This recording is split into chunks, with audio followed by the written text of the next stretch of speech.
Husband went missing 6 months ago. Just went out to work one day and never came home. It was a horrible shock to the whole neighborhood, because things like that just didn't happen in our little slice of white picket fence suburbia. The police launched an investigation, and the neighborhood watch sent out search parties, but no one ever found any evidence to indicate what had happened to him. Our families were devastated. Recently, the missing posters have been taken down or papered over. The updates from the police became less frequent and dwindled away. I accepted that, hard as it was to admit, my Rick wasn't coming back. Until he did. A week ago, I was in the back garden watering my petunias when I heard the garden gate creak open. I jerked my head in that direction and there he was. Exactly the same as he was the day he disappeared. Same windswept blonde hair and bright blue eyes, same curl to his pink lips. I was in shock.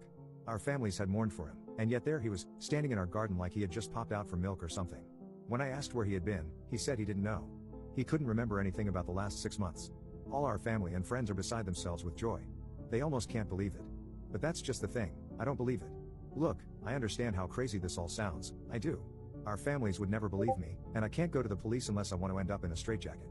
But I just know that the man sleeping next to me isn't my husband. I don't know what to do. I know I should be happy, but I'm not. I'm terrified. I don't know much about anything supernatural or paranormal, I don't even like watching horror movies. But something about this whole situation makes my skin crawl.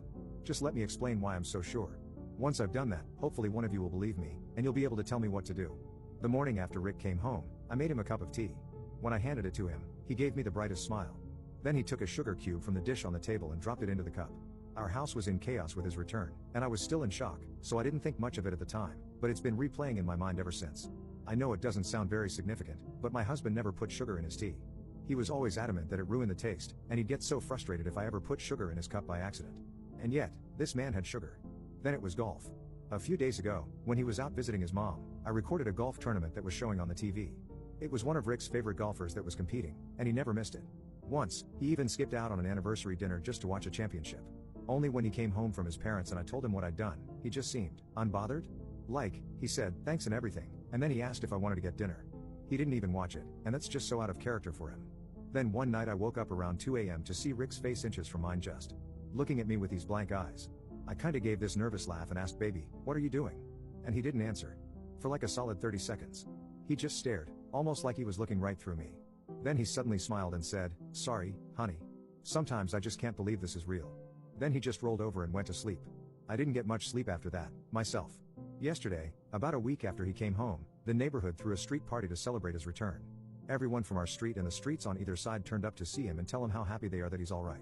When he wasn't standing with his arm around my waist, he was milling around chatting amicably to each and every one of our neighbors, even the little kids. Jackson, our next door neighbor Sally's toddler, wanted to play peekaboo, and Rick happily played along with a smile on his face. Now, my husband never did that. Rick always said he didn't like kids, that's why we never had any, and so he never wanted to play with any of the neighborhood children. Especially not Jackson. Rick all but avoided him. Before he disappeared, I had started to suspect it was so I wouldn't see them together and notice the subtle but unmistakable similarities. The final nail in the coffin, proverbially speaking, was Sally.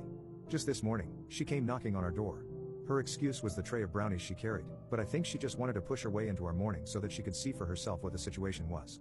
After she left, I called her a nosy busybody. Rick laughed, kissed my head, and agreed with me. That was when I knew for sure that it couldn't really be him. Rick always used to get so mad whenever I insulted Sally, like I didn't have any right to hate her even though she'd been fucking my husband for years. But today there was none of that. He didn't even try to defend her. I know what you must be thinking. If he was in an accident or something, he might have had some kind of traumatic brain injury that caused him to forget some things about his life, maybe even change his personality. And that's a valid, reasonable explanation. I have no doubt it's what the police would tell me if I reported all this. But you know why I'm dead certain that man isn't my husband? He doesn't have a scar. If he was really Rick, he'd have a scar on the side of his forehead shaped like the golf club I hit him with. But there's nothing. Not a mark. Honestly, I'm this close to going out tonight and digging up my petunias just to make sure he's still under there. I don't know what I'm sharing a bed with, but I know it's not my husband. So what the hell am I going to do?